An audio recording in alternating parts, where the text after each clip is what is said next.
Bienvenue à notre analyse approfondie des sources. Aujourd'hui, on se plonge dans des extraits d'une vidéo YouTube, un best-of Jean-Marie Le Pen. Il y a des clashs, des dérapages, des discours, enfin, un peu de tout. Notre objectif, c'est vraiment de décortiquer ces séquences, de voir ce qui en ressort. Exactement. Et ces clips, ils couvrent vraiment un large spectre. On passe de commentaires sociaux assez controversés, on peut dire, à des positions politiques très tranchées, et même des moments plus personnels, des interactions tendues. Oui, c'est ça.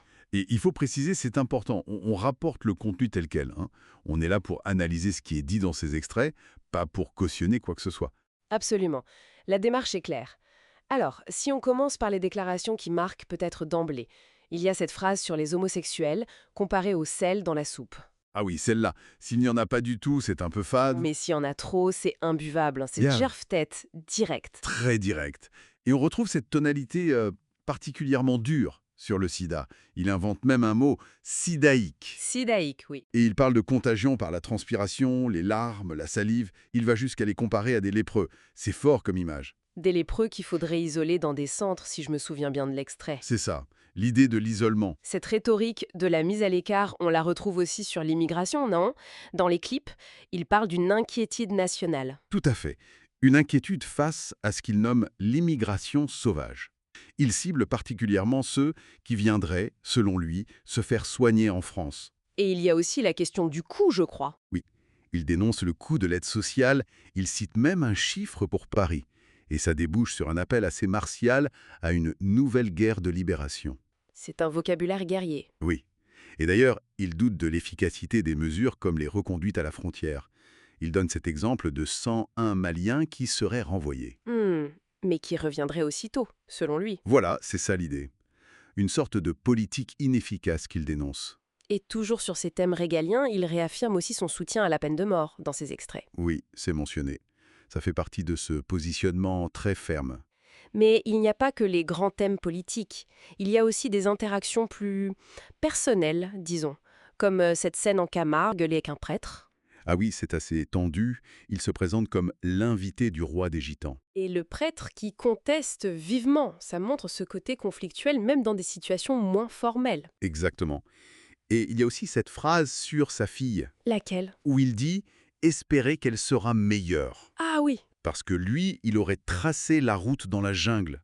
C'est une métaphore assez parlante, ça aussi. Oui, ça suggère un parcours semé d'embûches, qu'il se voit comme un pionnier isolé, et cette image d'isolement, elle revient quand il parle du système, non? Tout à fait. Il se plaint de persécution par le gouvernement d'époque, les socialistes.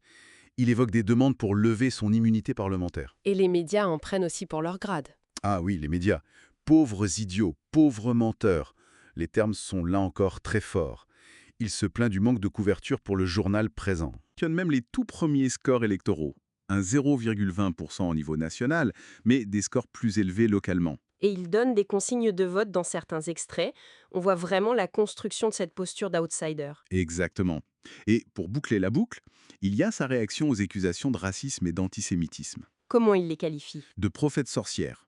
C'est intéressant de voir cette défense, cette victimisation, en parallèle des propos très clivants qu'on a évoqués avant. Oui, c'est un contraste frappant. Donc ces extraits, même s'ils sont courts et pris isolément, ils brossent quand même un portrait assez net, non? Bah oui, le portrait d'une personnalité politique qui manie la provocation, la confrontation, c'est son outil de communication principal, semble-t-il d'après ces séquences. Un style très direct, des positions souvent polémiques, et cette rhétorique constante d'opposition. C'est ce qui ressort de ces moments précis, oui.